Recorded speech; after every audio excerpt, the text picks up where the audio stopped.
EPP 5 AFA Term 1 Week 6 to 7 Pag-aalaga at pangangasiwa ng poultry animals sa natural na pamamaraan.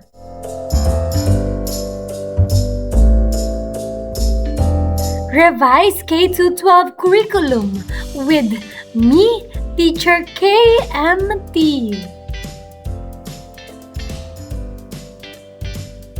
Magandang araw mga bata! Ngayon ay pag-aaralan natin ang tungkol sa pag-aalaga at pangangasiwa ng poultry animals sa natural na pamamaraan. Mga layunin. Una, nailalarawan ang pasilidad at pabahay ng poultry animals sa natural na pamamaraan. Pangalawa, naisa-isa ang mga posibleng panganib sa pag-aalaga ng poultry animals. At pangatlo, naibibigay ang mga pamamaraan sa pagsugpo ng sakit ng poultry animals waste management.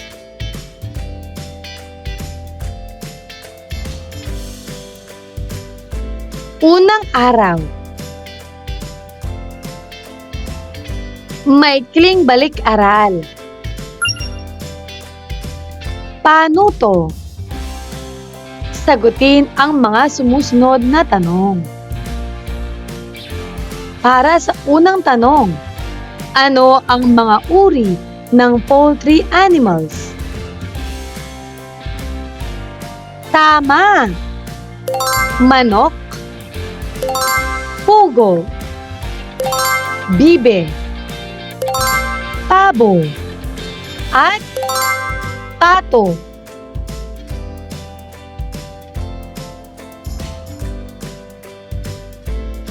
Pangalawa, anong poultry animals na karaniwang inaalagaan?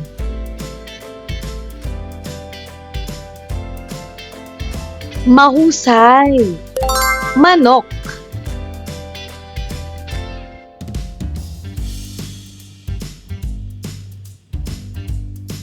Pangatlo, anong karaniwang sakit ng mga poultry animals?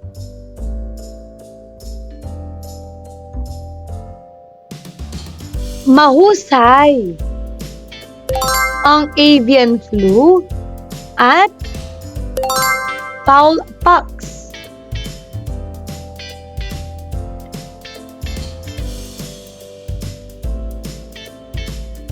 Pang-apat, ano-ano ang mga halamang gamot na ginagamit sa mga karaniwang sakit ng mga poultry animals? Magaling! Ang bawang, luya, at oregano.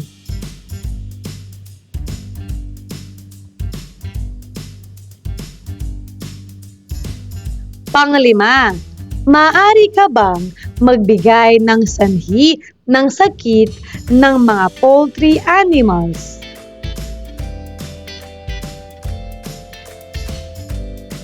Magaling! Maruming kapaligiran. Kulang sa nutrisyon. At virus o bacteria.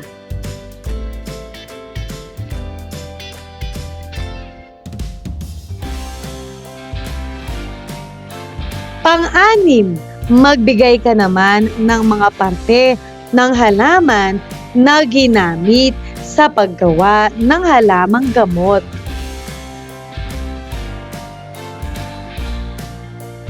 Mahusay! Ito ay ang mga dahon, ugat, at bunga.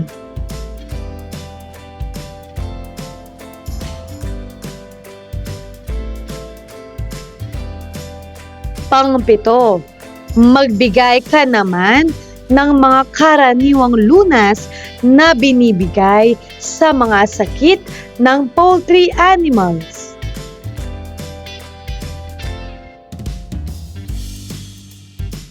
Tama!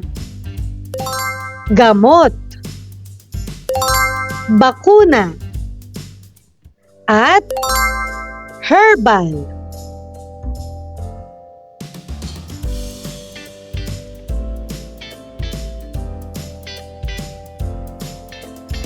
Pangwalo, magbigay naman ng mga produkto na makukuha sa mga poultry animals.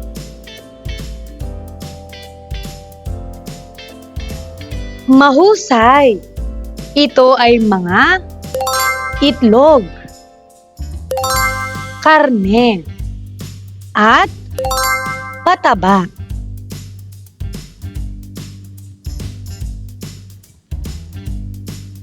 Paglinang sa kahalagahan sa pagkatuto sa aralin. Panuto sa loob ng kahon. Isulat ang mga bagay na sa tingin mo ay kailangan sa pag-aalaga ng manok o ibon.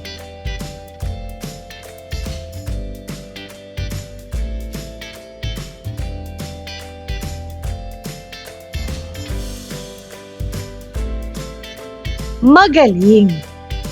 Malinis na kulungan. Sapat na pagkain. Bakuna at gamot.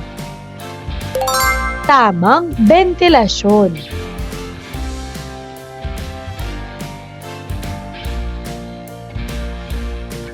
Paghawan ng bokabularyo sa nilalaman ng aralin.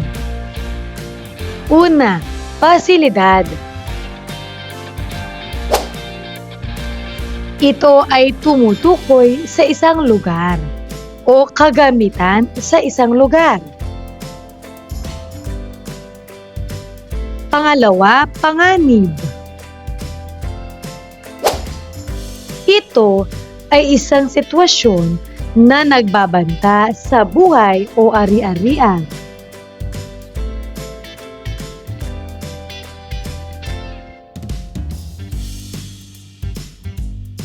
Pangatlo, pagsugpo. Ito ay aksyon o proseso ng paghinto, pagkontrol o paglimita sa isang bagay, damdamin o kaganapan upang hindi lumala, kumalat at mapanatili ang kaayusan.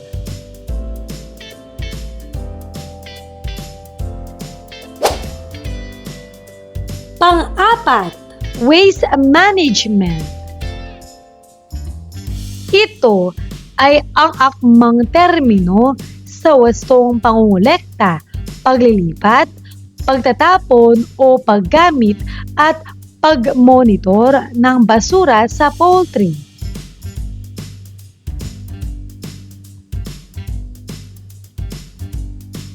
Unang aralin, pabahay at pasilidad. Pagproseso ng pag-unawa. Panuto, panoorin ang video clip at sagutin ang mga sumusunod na katanungan.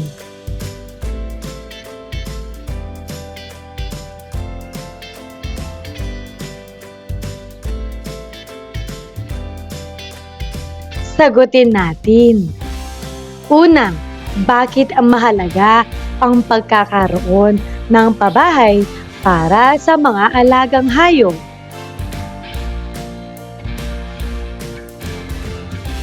Magaling! Nagbibigay ito ng kaligtasan mula sa mga elemento ng panahon katulad ng ulan, araw, hangin, at panganib gaya ng grabeng init at lamig.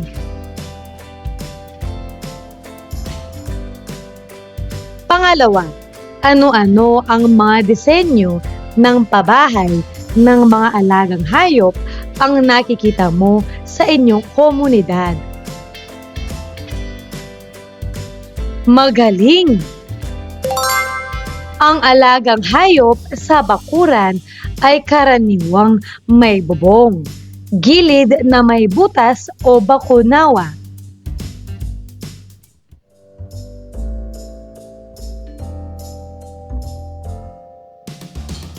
Pangatlo, nakatutulong ba ang pabahay sa mga alagang hayop?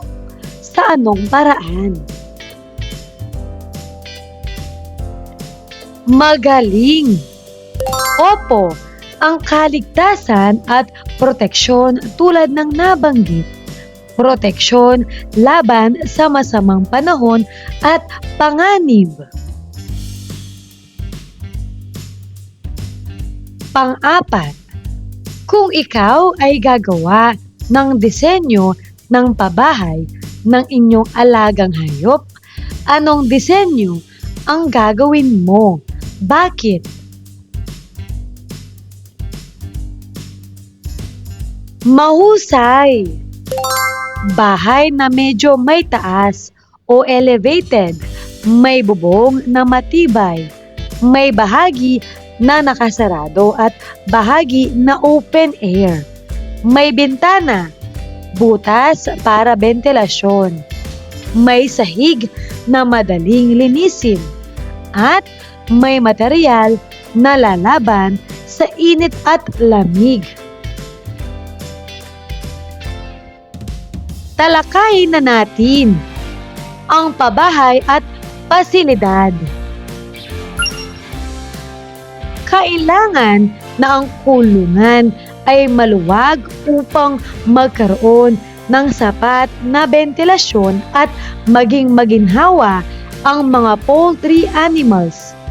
Dapat na ang kulungan ay ilagay sa lugar na nahanginan at malapit sa tubig para sa mga poultry animals.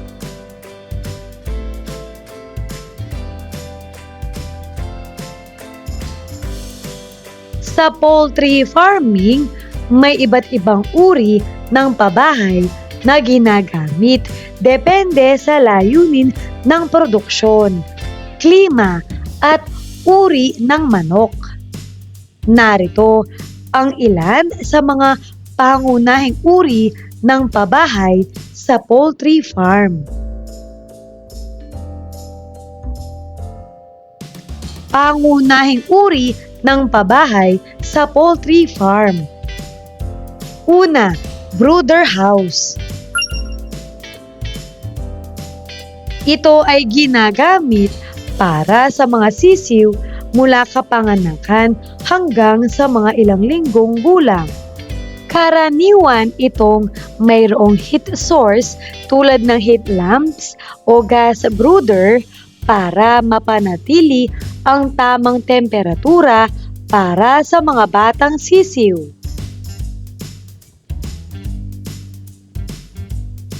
Pangalawa, grower house.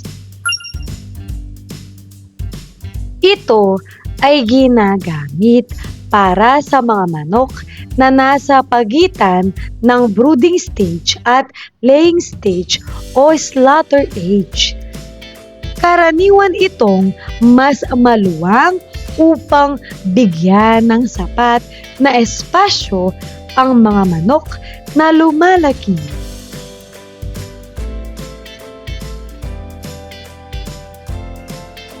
Pangatlo, layer house. Ginagamit para sa mga inahing manok na nangitlog. Karaniwan itong may mga nesting boxes o laying cages para sa pag-itlog. Mahalaga rin ang tamang ventilasyon at ilaw sa ganitong uri ng pabahay.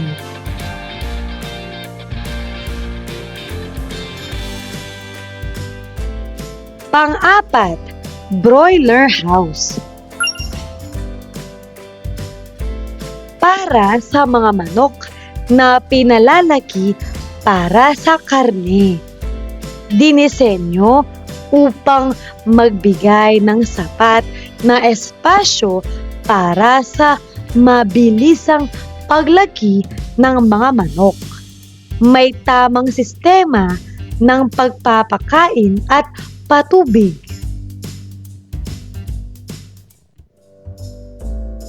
Panglima, free range. Ang mga manok ay malayang nakakagala sa isang mas malaking espasyo o bukid.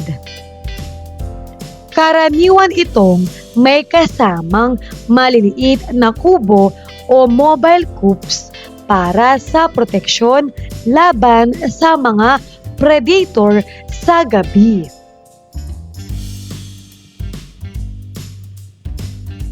Pang-anim, cage system. Ginagamit para sa mga layer ng manok kung saan sila ay naka-cage sa maliliit na kulungan. Nagbibigay daan sa mas madaling koleksyon ng itlog at pag-monitor sa kalusugan ng manok.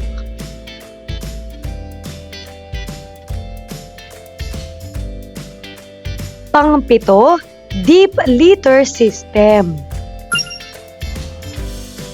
Ang sahig ng pabahay ay may makapal na layer ng litter materials tulad ng ipa, dayami o sawdust.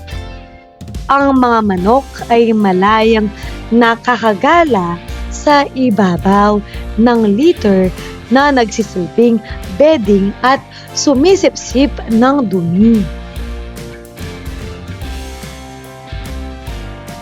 Pang-walo, slot o slotted floor system.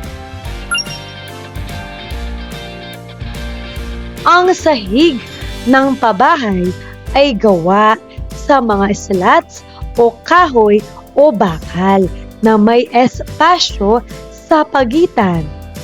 Ang mga dumi ng manok ay nalalaglag sa ilalim na madaling linisin. Pang-siyam, environmentally controlled housing. Mga pabahay na may advanced control systems para sa temperatura, ventilasyon at ilaw. Karaniwan itong ginagamit sa malalaking commercial na poultry farms upang matiyak ang mataas na produksyon at kalusugan ng manok.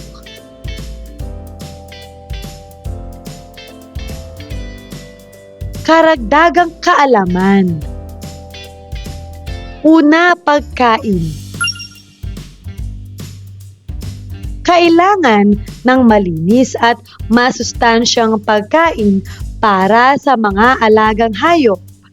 Iwasan ang pagpapakain ng bulok na pagkain upang hindi magkasakit ang mga alagang hayop. Pangalawa, panustos na tubig. Ang pagbibigay ng malinis na inumin ng mga hayop ay napakahalaga upang hindi magkasakit at magkaroon ng parasitiko. Kailangan din ang maraming tubig sa paglilinis ng kulungan at mga gamit sa pag-aalaga.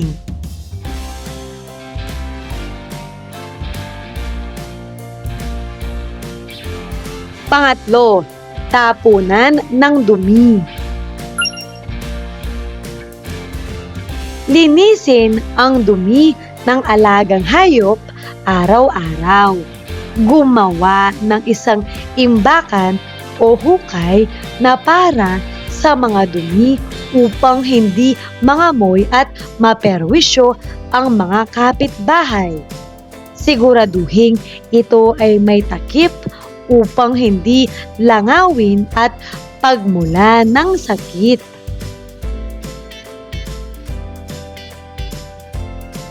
Pang-apat, gamot o bitamina. Upang malusog na lumaki ang mga alaga at makapagdulot ng maayos na karne o itlog.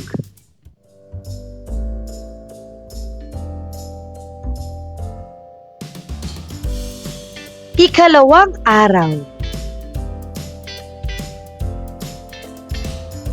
Ang pagpili ng tamang uri ng pabahay ay nakadepende sa uri ng poultry farming na nais mong pasukin, ang bilang ng manok na aalagaan, at ang mga partikular na pangangailangan ng iyong operasyon.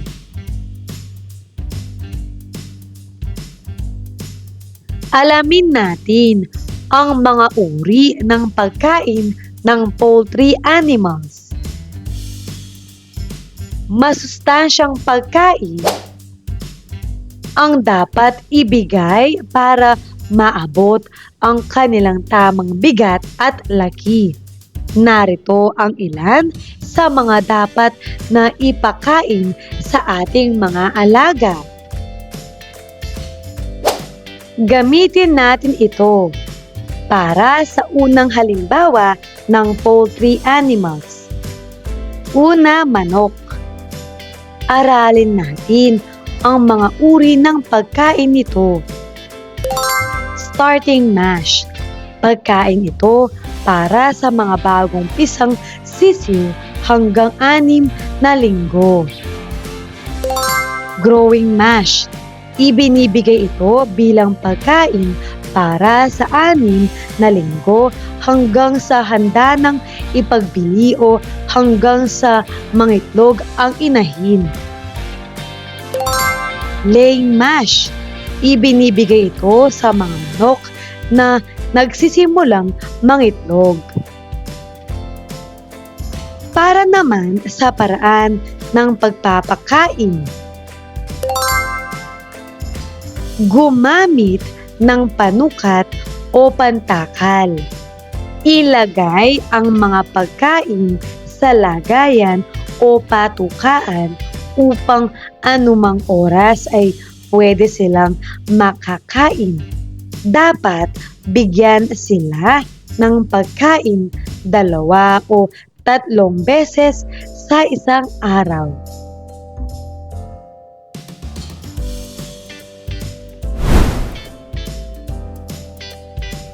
Pangalawa, itik, pato o bibe.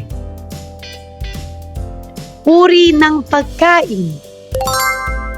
Una, starter mash. Ang mga itik na 8 linggo, ang gulang ay binibigyan ng pagkaing masabaw na starter mash. Mash feed. Ito ay pagkain na may taglay na 21% na protina.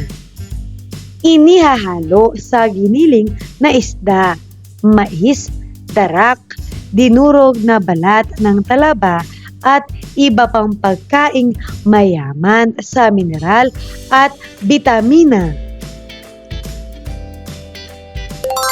Laying feed. Isang uri ng pagkain na ibinibigay sa mga babaeng itik upang mangitlog ng marami. Fattening mash. Pagkaing ipinapakain upang tumaba at lumusog ang mga itik.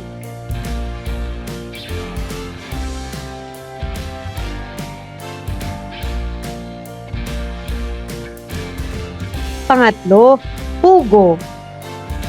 Uri ng pagkain. Ang pagkain ng pugo katulad din ng pagkain ng manok. Ngunit pwede itong dagdagan ng dinurog na shell upang kuminis at tumibay ang magiging itlog nito.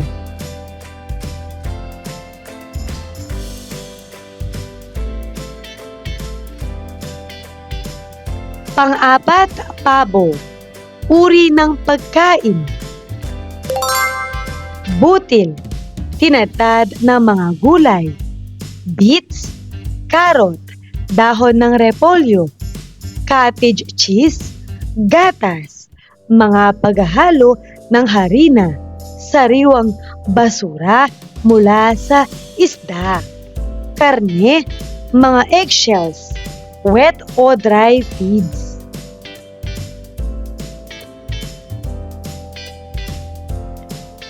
Panglima, gansa.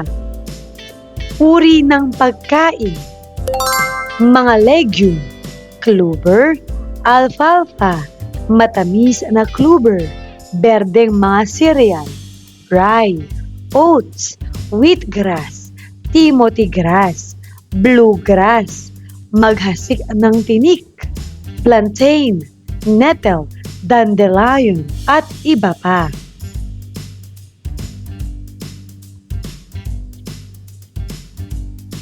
Paglalapat at pag-ugnay.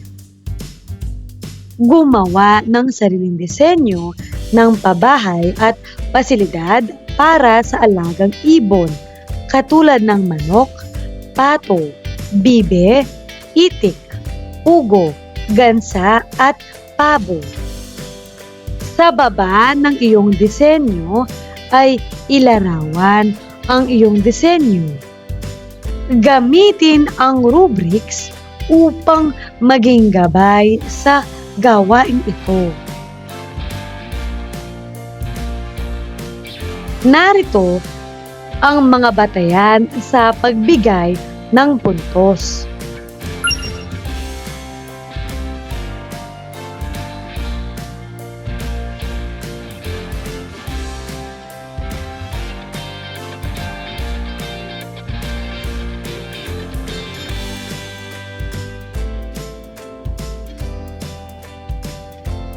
Ikatlong araw. Ikatlong aralin. Mga posibleng panganib sa pag-aalaga ng poultry animals. Pagproseso ng pag-unawa. Video clip viewing. Panoorin ang video tungkol sa panganib sa pag-aalaga ng poultry animals, partikular sa pag-aalaga ng pugo.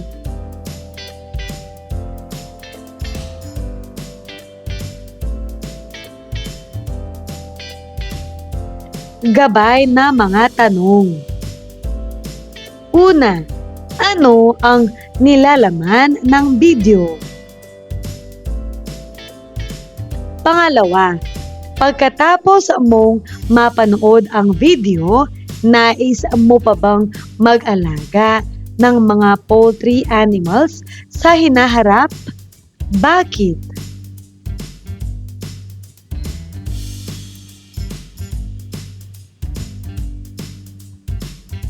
Katulad ng pag-aalaga ng mga halaman, ang pag-aalaga ng mga poultry animals ay mayroon ding kalakip na panganib. Narito ang ilang posibleng panganib sa pag-aalaga ng mga poultry animals. Inuulit ko, tatalakay naman natin ngayon ang posibleng panganib sa pag-aalaga ng poultry animals. Una, sakit at impeksyon. Kadalasang nangyayari kapag kulang sa kalinisan o hindi maayos ang iyong pag-aalaga. Kapag nagkasakit ang isa sa mga alaga, dapat itong ihiwalay para hindi mahawak ang iba.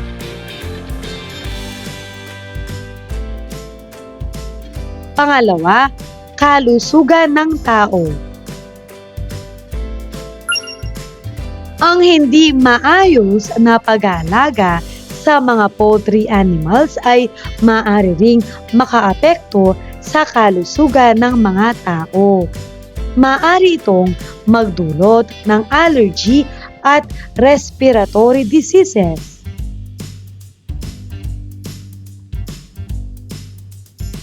Pangatlo, pagkontrol sa mga peste. Ang peste, tulad ng daga, ay maaaring magdala ng sakit sa mga poultry animals. Maaari rin itong atakihin at kainin ang mga poultry animals.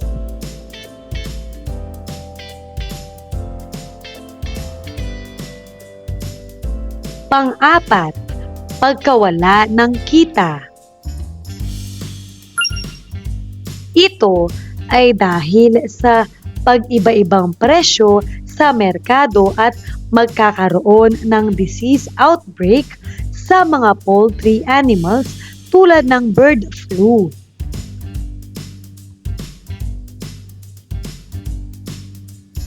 Panglima, waste management.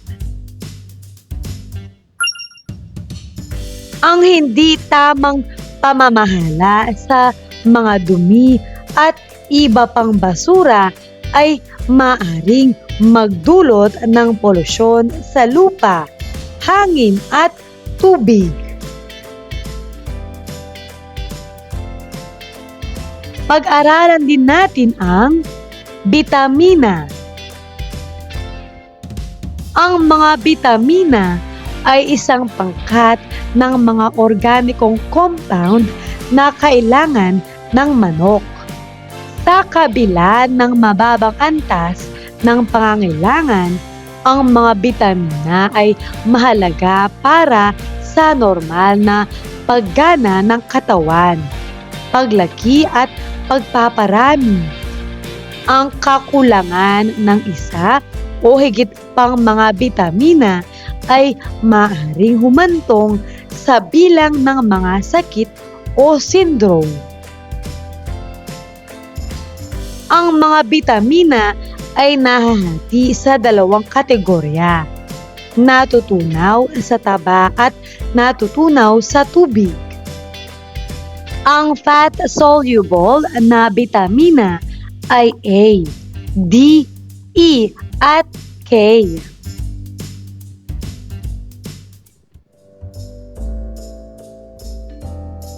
Una, bitamina A.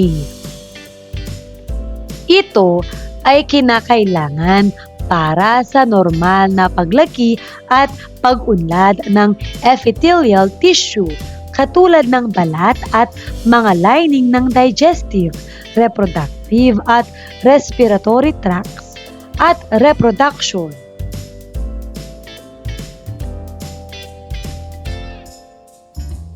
Pangalawa, bitamina D3.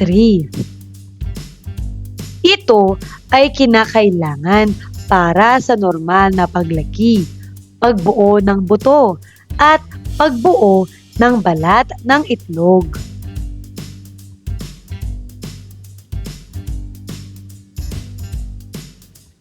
Pangatlo, bitamina K.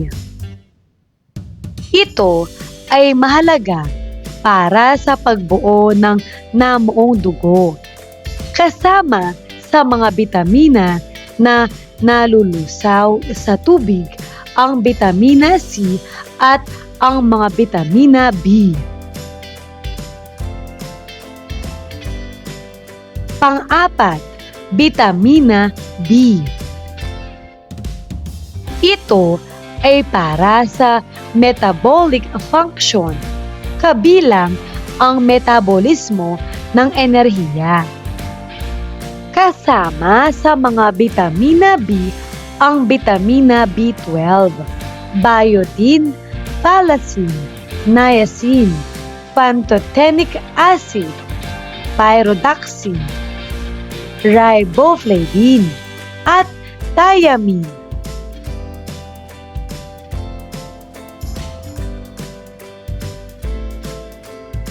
Panglima, bitamina C. Ang manok ay maaring gumawa ng bitamina C kaya walang kinakailangang dietary na itinatag para sa bitamina na ito. Ang suplemento ng bitamina C gayunpaman ay ipinakita na kapaki-pakinabang kapag ang mga ibon ay na-stress. Ang ilang mga bitamina ay ginawa ng mga microorganism sa digestive tract.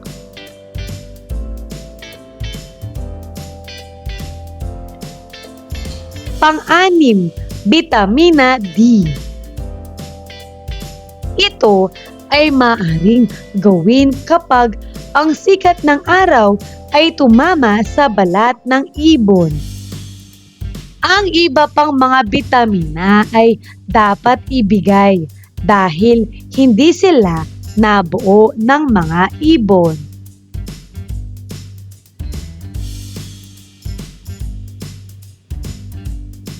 Maraming mahalagang bitamina ang bahagyang ibinibigay ng mga sangkap ng feed tulad ng alfalfa meal at mga distiller dried soluble. Ang isang premix na bitamina ay karaniwang ginagamit upang mapalitan ang mga pabago-bagong antas ng mga bitamina na natural na matatagpuan sa pagkain at upang matiyak ang sapat na antas ng lahat ng bitamina.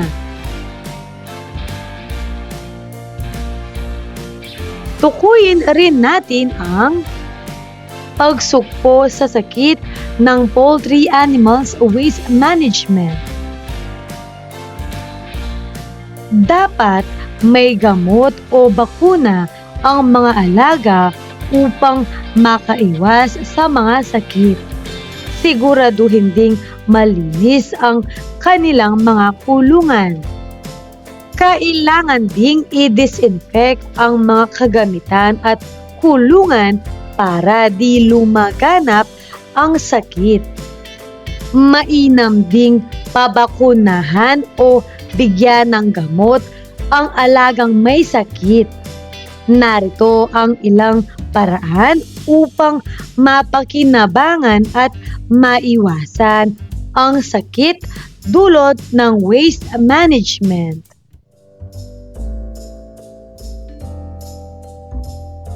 Una, pag-compost.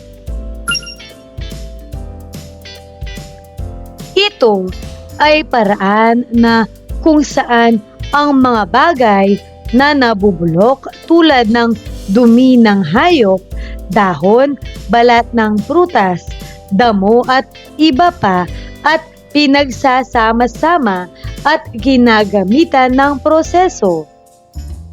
Ang dumi ng manok ay partikular na mayaman sa nitrogen, isang mahalagang elemento para sa paglago ng halaman.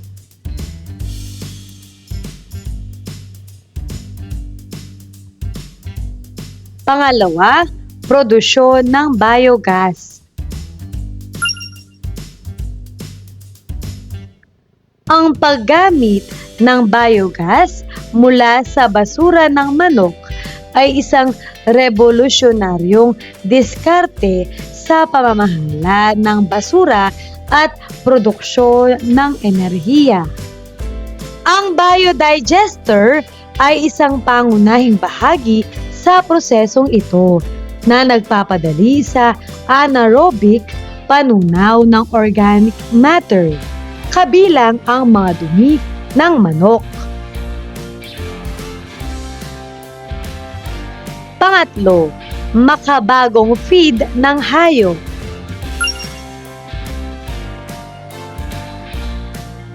Ang pagre-recycle ng dumi ng manok sa feed ng hayop ay isang madiskarteng paraan para matugunan ang dalawang hamon ng sabay-sabay, waste management at feed cost. Ang proseso ay nagsasangkot ng maingat na composting at pagproseso upang matiyak ang kaligtasan at kalidad ng recycled feed.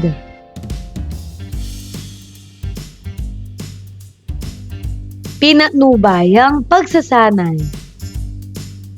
Paano to? Basahin ng mabuti ang teksto. Punan ang bawat patlang. Piliin ang iyong sagot sa loob ng kahon.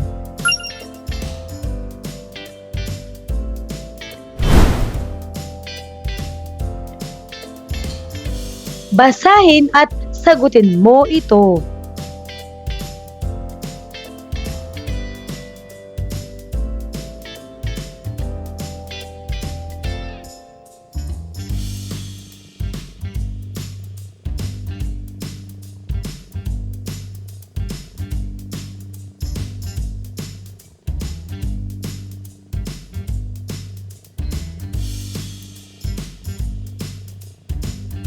Sagutin na natin ang mga poultry animals tulad ng manok, itik, gansa, pabo at pugo ay ang mga karaniwang inaalagaan sa ating komunidad.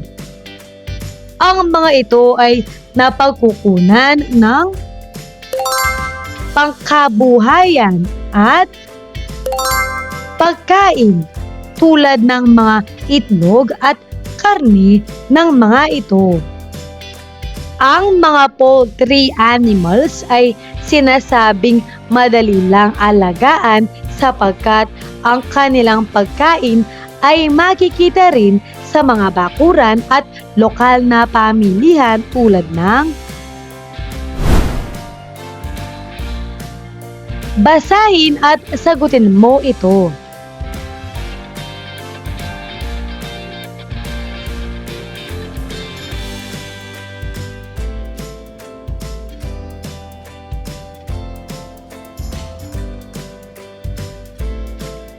Ituloy na nating sagutin. Tulad ng mais, palay at samot-saring gulay. May mga bitamina rin para sa mga poultry animals upang maiwasan ang mga sakit at pagkamatay ng mga ito.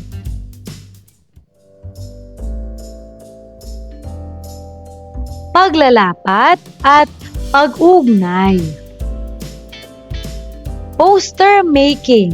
Sa isang malinis na bond paper, gumawa ng isang poster tungkol sa pagsugpo sa sakit ng poultry animals waste management.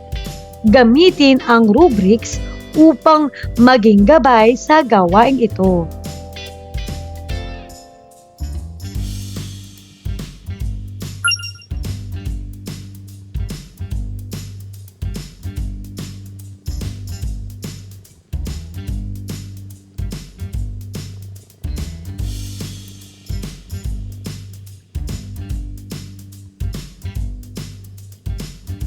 Pabaong pagkatuto. Konsultasyon. Ibigay ang iyong suhesyon tungkol sa paraan ng pag-aalaga na mababasa sa bawat sitwasyon. Basahin at sagutin mo ang mga ito.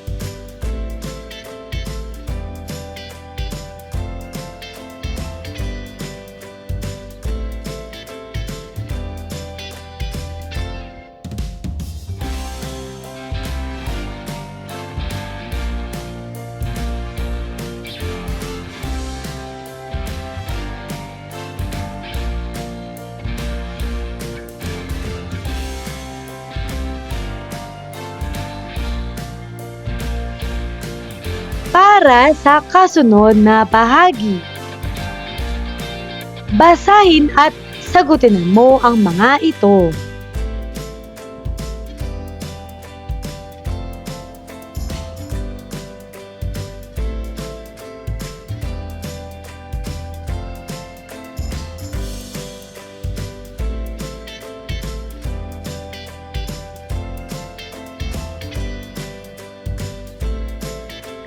Pagninilay sa pagkatuto. Anong mga hakbang ang iyong gagawin upang mapaghandaan ang iyong pangangalaga ng poultry animals? Sagutin mo ang mga ito.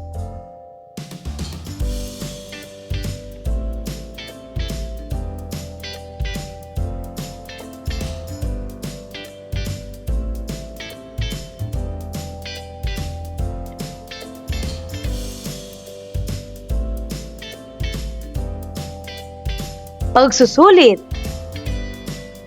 Basahin ang pangungusap at tukuyin ang isinasaad. Ang unang letra ng sagot ay binigay na siyang gabay sa pagsagot. Una, ito ay ginagamit para sa mga sisiw mula kapanganakan hanggang sa mga ilang linggong gulang. Ano ang tamang sagot?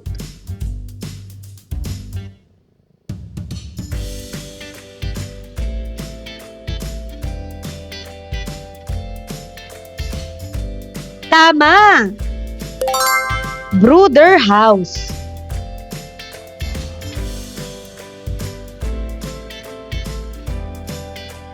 Pangalawa, ang mga manok ay malayang nakakagala sa isang mas malaking espasyo o bukid. Ano ang tamang sagot? Magaling! Free range.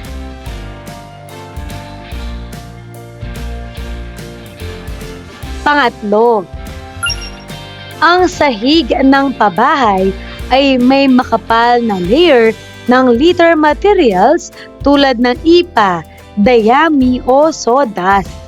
Ano ang tamang sagot? Mahusay! Deep litter system.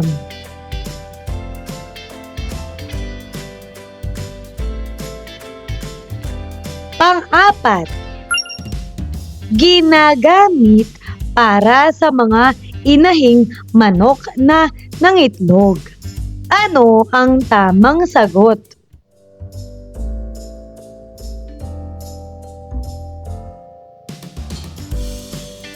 Magaling! Layer house.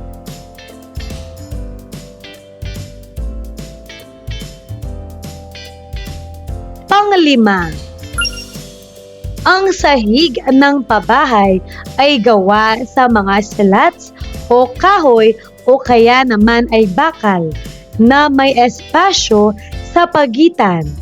Ano ang tamang sagot? Napakagaling! Slatted floor system.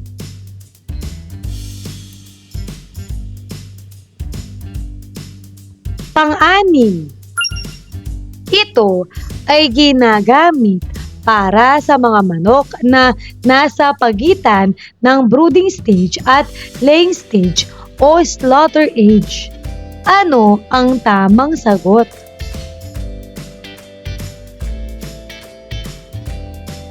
Magaling! Grower house.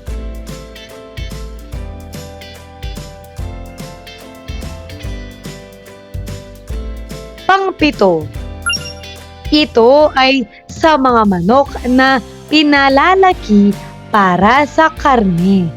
Ano ang tamang sagot?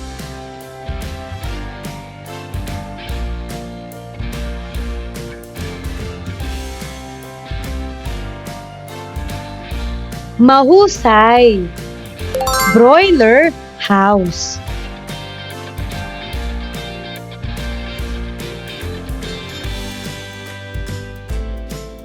Pangwalo, ginagamit ito para sa mga layer na manok kung saan sila ay nakalagay sa maliliit na kulungan. Ano ang tamang sagot?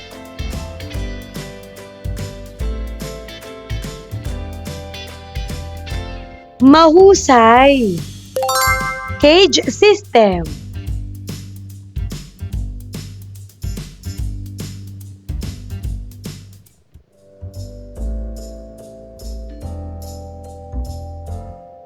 Mahusay mga bata.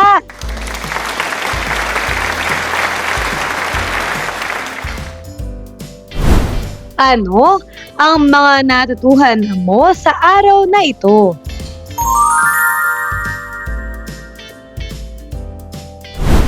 Ngayong araw na ito, natutuhan ko ang tungkol sa pasilidad at pabahay ng poultry animals sa natural na pamamaraan. Mga posibleng panganib sa pag-aalaga ng poultry animals. At mga pamamaraan sa pagsugpo ng sakit ng poultry animals waste management.